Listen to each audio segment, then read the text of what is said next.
नमस्कार साथियों। आज मैं एक नया वीडियो लेकर आया हूं आपके लिए सीटीईटी और मध्य प्रदेश शिक्षक पात्रता परीक्षा के लिए, जिसमें हम लोग आज पढ़ने वाले हैं वंशानुक्रम एवं वातावरण का प्रभाव। ठीक है, जो कि हमारे सिलेबस के अकॉर्डिंग है। तो हम जानते हैं बालक के विकास में वंशानुक्रम और वातावरण का बहुत ज़्यादा प्रभाव पड़ता है। हम इसके बारे में थोड़ा सा पहले के वीडियो में भी पढ़ चुके हैं, तो आज हम इसको ब्रीफली तरीके से पढ़ते हैं। तो देखें आप लोग, वंशानुक्रम और वातावरण का प्रभाव। सबसे पहले हम लोग समझेंगे कि वंशानुक्रम का अर्थ एवं परिभाषा। तो हम लोग जानते हैं कि सामान्यतः लोगों का विश्वास है कि जैसे माता पिता होते वैसे उनकी संतान होती है। इसका तात्पर्य है कि बालक रंग, रूप, आकृति आदि में माता पिता से मिलता जुलता है। दूसरे शब्दों में अगर हम कहें तो उसे अपने माता पिता से शारीरिक तथा मानसिक गुण प्राप्त होते हैं। अगर मान लीजिए उदाहरण के रूप में हम बात करें तो माता पिता विद्वान है तो बालक विद्वान होता है, पर यह भी देखा जाता है कि अगर माता पिता विद्वान है तो उनका बालक मूर्ख भी हो सकता है और मूर्ख माता पिता का बालक विद्वान भी होता है। इसका कारण ये है कि बालक को न केवल अपने माता पिता से बल्कि उनके जो भी पूर्वज हैं, मतलब दादा दादी, उनसे भी अनेक शारीरिक और मानसिक गुण प्राप्त होते हैं। इसी को हम क्या बोलते हैं? वंशानुक्रम बोलते हैं। ठीक है, ये आप लोग ध्यान रखना है। वंश परंपरा, आनुवांशिकता आदि के नाम से भी हम इसको जानते हैं। तो साथियों, क्लियर हो गया होगा। आनुवांशिकता या वंशानुक्रम का मतलब है कि किसी भी बालक को अपने माता पिता से जो गुण मिलते हैं वह आनुवांशिकता के अंतर्गत आते हैं। वंशानुक्रम से संबंधित कुछ परिभाषाएं जिनको हम पढ़ते हैं। सबसे पहली परिभाषा BN झा साहब ने दी है। इनका कहना है कि वंशानुक्रम व्यक्ति की जन्मजात विशेषताओं का पूर्ण योग है। ध्यान रखिएगा, जन्मजात विशेषताओं का पूर्ण योग, इसको आप अच्छे से समझ लीजिए। यहाँ पे ये BN झा ने कहा है केवल, है ना। ये आप लोगों को ध्यान रखना, क्या कहा इन्होंने? जन्मजात विशेषताओं का पूर्ण योग। तो जन्मजात विशेषताओं का जो पूर्ण योग है, ये आप लोगों को ध्यान रखना किसने कहा है? ये BN झा ने कहा है। आगे बढ़ते हैं। वुडवर्थ कहते हैं, इंपॉर्टेंट परिभाषा है वुडवर्थ की भी, कि वंशानुक्रम में वे सभी बातें आ जाती हैं जो जीवन का आरंभ करते समय, ये याद रखिएगा, वंशानुक्रम में वे सभी बातें आ जाती हैं जो जीवन का आरंभ करते समय, जन्म के समय नहीं बल्कि गर्भ धारण करने के समय से जन्म से लगभग 9 माह पूर्व व्यक्ति में उपस्थित थी। तो ये वंशानुक्रम के बारे में परिभाषा आपको ध्यान रखनी है। BN झा ने कहा है जन्मजात विशेषताओं का योग। वुडवर्थ ने कहा है कि जन्म के समय नहीं वरन गर्भ धारण करने के समय से या जन्म से लगभग 9 माह पूर्व उस व्यक्ति में ये विशेषताएं उपस्थित थीं। डगलस एवं हॉलैंड कहते हैं कि एक व्यक्ति के वंशानुक्रम में वे सभी शारीरिक बनावटें, शारीरिक विशेषताएं, क्रियाएं, क्षमताएं सम्मिलित रहती हैं जिनको वह अपने माता पिता या पूर्वजों से प्राप्त करता है। तो डगलस ने क्या कहा है कि एक व्यक्ति के वंशानुक्रम में वे सभी शारीरिक बनावटें, शारीरिक विशेषताएं, क्रियाएं, क्षमताएं सम्मिलित रहती हैं जिनको वो क्या करता है? अपने माता पिता, अन्य पूर्वजों से प्राप्त करता है।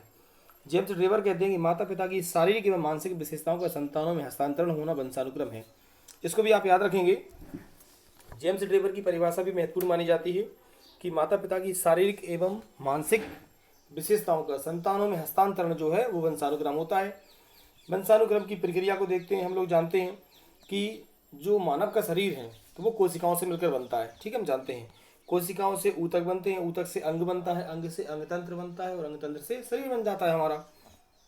तो देखें आप कि मानव शरीर जो है वो कोशिकाओं का योग होता है। शरीर का आरंभ केवल एक कोशिका से होता है जिसे हम संयुक्त कोशिका या जाइगोट भी कहते हैं। मतलब जब दो कोशिकाएं मिल जाती हैं उसे जाइगोट कहते हैं। यह कोशिकाएं जानते हैं हम द्विगुणन करती हैं, जैसे 2 से 4, 8, 16, 32 और इसी क्रम में क्या होता है? ये आगे बढ़ती हुई चली जाती हैं। पुरुष तथा स्त्री के प्रत्येक, सॉरी यहाँ पे ये जो कोश है ये गलत है, ये कोश है। पुरुष तथा स्त्री के प्रत्येक कोश में क्या होता है? 23 गुणसूत्र होते हैं। इस प्रकार संयुक्त कोश में गुणसूत्र जो होते हैं उनकी संख्या 23 जोड़े होते हैं। वो गुणसूत्रों के संबंध में मनोवैज्ञानिक इन्होंने लिखा है कि हमारी सब असंख्य परंपरागत विशेषताएं केवल इन 46 गुणसूत्रों में निहित रहती हैं। इनको आप याद रखेंगे। ठीक है, तो इसके बारे में आप लोगों ने और भी अच्छे से पढ़ रखा होगा। तो यहाँ से 23 गुणसूत्र याद रखना है और ये आपको ध्यान रखना है। स्त्री तथा पुरुष कुल हम कह सकते हैं 23 जोड़े होते हैं और प्रत्येक जो गुणसूत्र होता है उसमें ध्यान रखिएगा कि 40 से लेकर 100 तक जीन होते हैं। हम जानते हैं एक गुणसूत्र में 40 से लेकर 100 तक जीन होते हैं। प्रत्येक जीन जो होता है एक गुण या विशेषता को निर्धारित करता है और इन जीन को हम वंशानुक्रम निर्धारक भी बोलते हैं। ये जो जीन्स होते हैं ये शारीरिक और मानसिक गुणों को एक पीढ़ी से दूसरी पीढ़ी में पहुंचाते हैं। ठीक है साथियों, समझ में आ रहा होगा आपको। वंशानुक्रम के नियम, इनको हम वंशानुक्रम के सिद्धांत भी कहते हैं। तो सबसे पहला सिद्धांत हम देखते हैं कि बीज कोश की निरंतरता का सिद्धांत या नियम। बीज कोश, ठीक है ना, law of continuity of germ plasm. तो इस नियम में क्या है, देखो बालक को जो जन्म देने वाला जो बीज कोष होता है, जर्म होता है, वो कभी नष्ट नहीं होता। और इस नियम के जो प्रतिपादक है वो बीजमैन है। आपको ध्यान रखना है कि बीजमैन की निरंतरता के नियम के प्रतिपादक बीजमैन है। ठीक है, अब बीजमैन ने कहा था इस बारे में कि बीज कोष का जो कार्य होता है, ध्यान रखिएगा, बीज कोष का कार्य केवल उत्पादक कोषों का निर्माण करना है। जो बीज कोष बालक को अपने माता पिता से, बीज कोष यहाँ से जन्म से है, ध्यान रखिएगा, बीज कोष बालक को अपने माता पिता से मिलता है, उसे वह क्या करता है, अपनी आने वाली जो अगली पीढ़ी है उसको हस्तांतरण ट्रांसफर कर देता है। इस प्रकार बीज कोष पीढ़ी दर पीढ़ी चलता रहता है। क्लियर हो गया होगा आप लोगों को पूरा। तो बीजमैन ने क्या कहा है कि किसी भी बालक को जो बीज कोष अपने माता पिता से प्राप्त होता है, वही बीज कोष अपने आने वाली पीढ़ियों को वो क्या करता है, ट्रांसफर कर देता है। अब बीज के आपको एक बात और बता दूं यहाँ पे, जो बीजमैन के बीज कोष का जो निरंतरता का नियम था ना, इसे स्वीकार नहीं किया जाता। इसकी आलोचना करते हुए बी एन झा ने कहा था कि इस सिद्धांत के अनुसार माता पिता बालक के जन्मदाता ना होकर केवल बीज कोष के संरक्षक हैं, जिसे वे अपनी संतान को देते हैं। बीज कोष एक पीढ़ी से दूसरी पीढ़ी को इस प्रकार हस्तांतरित किया जाता है मानो एक बैंक से निकालकर दूसरे बैंक में रख दिया। तो बीजमैन का सिद्धांत ना तो वंशानुक्रम की संपूर्ण प्रक्रिया की व्याख्या कर पाया और ना ही संतोषजनक होता है। ठीक है, और यह वंशक्रम की संपूर्ण प्रक्रिया की व्याख्या नहीं कर पाने के कारण अमान्य भी कर दिया जाता है। दूसरा नियम है हमारा समानता का नियम, ध्यान से सुनेंगे आप लोग। दूसरा है हमारा समानता का नियम। समानता का नियम क्या है, समानता मतलब आपको ध्यान रखना है कि इस नियम में क्या होता है कि जैसे माता पिता होते वैसे उनकी संतान होती है। इस नियम के अर्थ को अगर और अपन क्लियर करें तो इसको सोरेनसन ने भी इसके बारे में लिखा था कि बुद्धिमान माता पिता के बच्चे बुद्धिमान और साधारण माता पिता के बच्चे साधारण और मंद बुद्धि माता पिता के बच्चे मंद बुद्धि होते हैं। इस प्रकार शारीरिक रचना की दृष्टि से भी माता पिता के समान ही बच्चे होते हैं। लेकिन आप लोगों ने देखा होगा यह नियम भी अपूर्ण है। क्यों, क्योंकि कई बार ऐसा होता है कि काले माता पिता की संतानें गोरी हो जाती हैं, मंद बुद्धि माता पिता की संतानें बुद्धिमान हो जाती हैं, तो ये अमान्य कर दिया जाता है। अगला है विभिन्नता का नियम, वेरिएशंस लॉ। अब इस नियम में क्या था कि बालक अपने माता पिता के बिल्कुल समान ना होकर उनसे कुछ भिन्न होते हैं।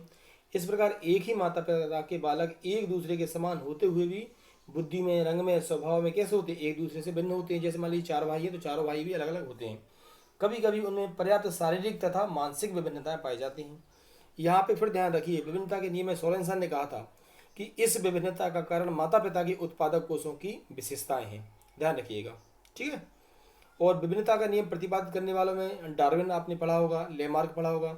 इन्होंने बहुत सारे प्रयोग हैं अपने थॉट से दिए थे, है ना।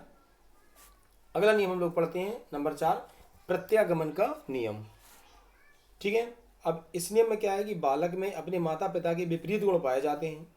जैसे भी आपको मैंने स्टार्टिंग में बताया था कि अब इस आपको समझना है कि जो प्रत्यागमन का नियम है इसमें क्या है कि माता पिता के विपरीत गुण बालक में पाए जाते हैं। सोरेनसन ने कहा था कि बहुत प्रतिभाशाली माता पिता के बच्चों में कम प्रतिभा होने की प्रवृत्ति और बहुत निम्न कोटि के माता पिता के बच्चों में कम निम्न कोटि होने की प्रवृत्ति, इसे ही क्या कहते हैं, प्रत्यागमन कहते हैं। उदाहरण के रूप में भी आप देख सकते हैं कि मान लीजिए बाबर है, अकबर है, महात्मा गांधी के पुत्र उनसे बहुत अधिक मतलब उस लेवल के नहीं थे, हम कह सकते हैं। ठीक है साथियों, तो अगला जो हमारा नियम है अर्जित गुणों के संक्रमण का नियम। अर्जित गुणों के संक्रमण के नियम में अगर हम देखें तो माता पिता द्वारा क्या होता है, अपने जीवन काल में अर्जित किए जाने वाले जो गुण होते हैं उनके संतानों को प्राप्त नहीं होते।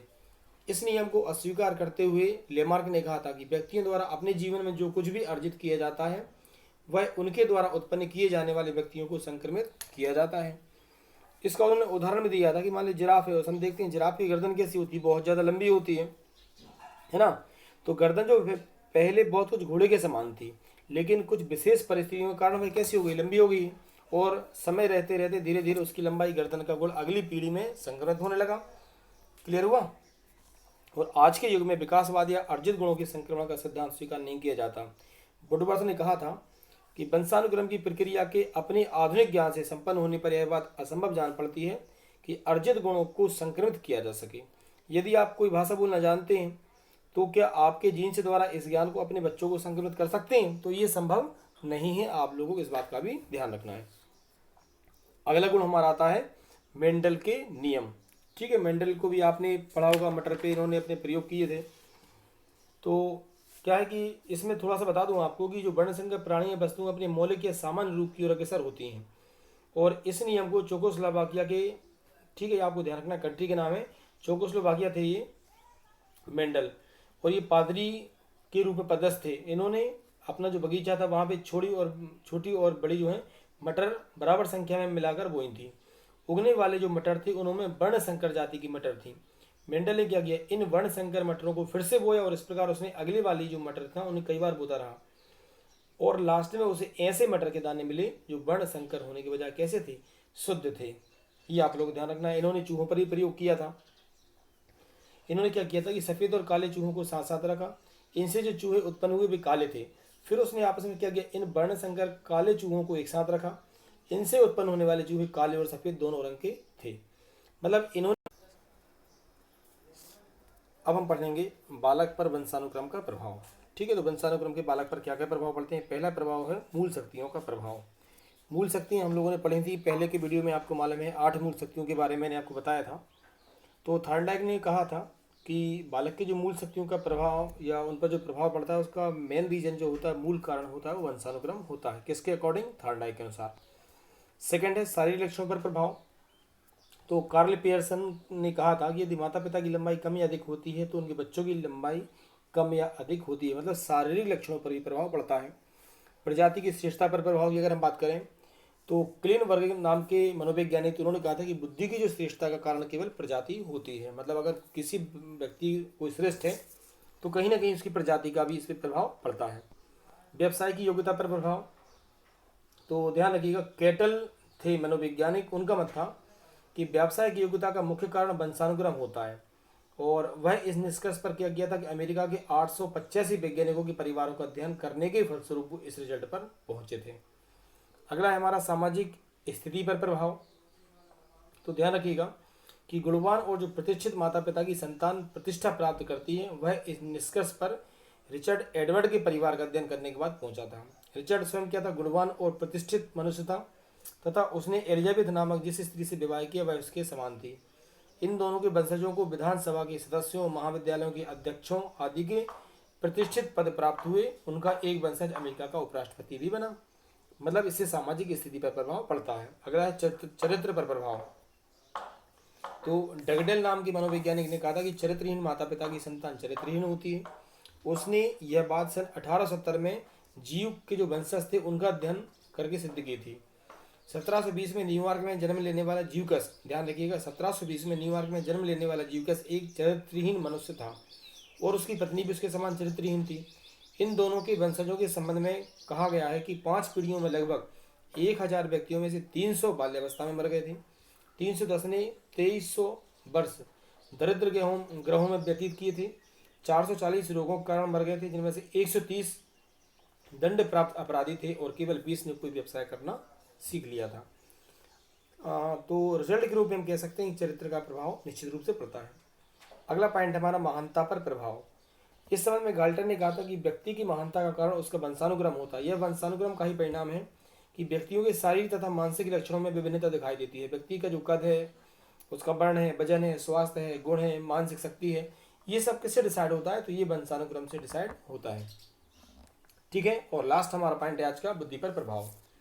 तो गोडार्ड मनोवैज्ञानिक ने कहा था कि मंद बुद्धि माता पिता की संतान है मंद बुद्धि और तीव्र बुद्धि माता पिता की संतान तीव्र बुद्धि वाली होती है। उसने ये बात काली काक नामक एक सैनिक के वंशजों का अध्ययन करके सिद्ध की थी। काली काक, ध्यान रखिएगा, इसने पहले एक मंद बुद्धि स्त्री से और कुछ समय के बाद एक तीव्र बुद्धि की स्त्री से विवाह किया। पहली स्त्री के जो 480 वंशजों में से 143 मंद बुद्धि, 46 सामान्य, 36 अवैध संतानें, 32 वेश्याएं, 24 शराबी, 8 वेश्यालय स्वामी, 3 मिर्गी रोग वाले और 3 अपराधी थे। अगर दूसरे रूप में बात करें तो जो दूसरी स्त्री थी उसके 496 वंशजों में से केवल 3 मंदबुद्धि और चरित्रहीन थे। शेष ने व्यवसायियों, डॉक्टर, शिक्षक, वकील आदि के रूप में समाज में सम्मानित स्थान प्राप्त किया।